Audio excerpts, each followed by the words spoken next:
अस्सलाम वालेकुम रहमतुल्लाह। आपने रमज़ान में मैदे और गुर्दों के मर्ज़ की वज़ह से रोज़े नहीं रख पाईं और आपने सोचा कि मैं बाद में रख लूँगी। अब आपने उसके बाद कोशिश की है, तो 3 रोज़े ही आप रख पाई हैं और आपका मसला बढ़ जाता है जब आप सारा दिन रोज़ा खोलने के बाद आपकी तबीयत ख़राब होती है या शायद रोज़े के एंड पे आपकी तबीयत ख़राब होती है, तो अब आप परेशान हैं, तो क्या आप इसका फ़िदया दे सकती हैं?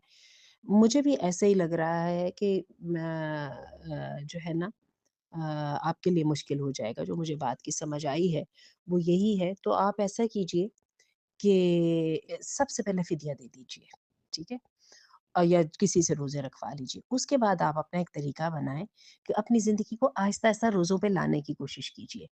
अब ये होगा कि आपकी ज़िम्मेदारी अदा हो गई होगी, लेकिन अल्लाह ताला कहता है ना फमन लम नहीं, वो उसमें आता है कि जो तुम में से कर सके, वो कर ले।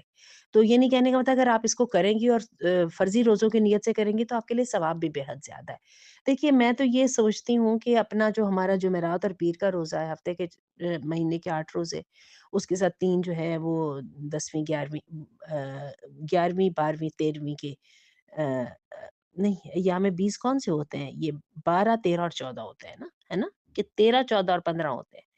तो इनमें जो है ना इंसान जो है, इसके भी रोज़े रख ले तो आपका ये देख लीजिए महीने के 8, 3 आपके 11 रोज़े तो महीने के बन जाते हैं।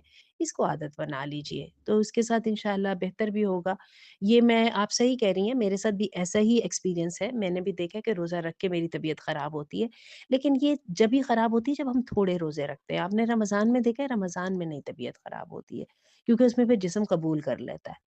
तो मेरे कहने का मतलब ये है कि देखिए इंटरमिटेंट फास्टिंग फास्टिंग जो है ये तो इस वक़्त आज की डाइट का एक बहुत स्ट्रॉन्ग रिकमेंडेशन भी है। तो ये है कि आप इसको लाज़मन अपनी ज़िंदगी का हिस्सा बनाएँ। बाकी ये अपने रब से कहिएगा कि अल्लाह, जो मैं कर सकी वो मैंने कर दिया, जो मैं नहीं कर पाई उस पे मुझे माफ़ फ़रमा दे। मुझे उम्मीद है कि आपकी बुनियादी ज़िम्मेदारी अदा हो जाएगी।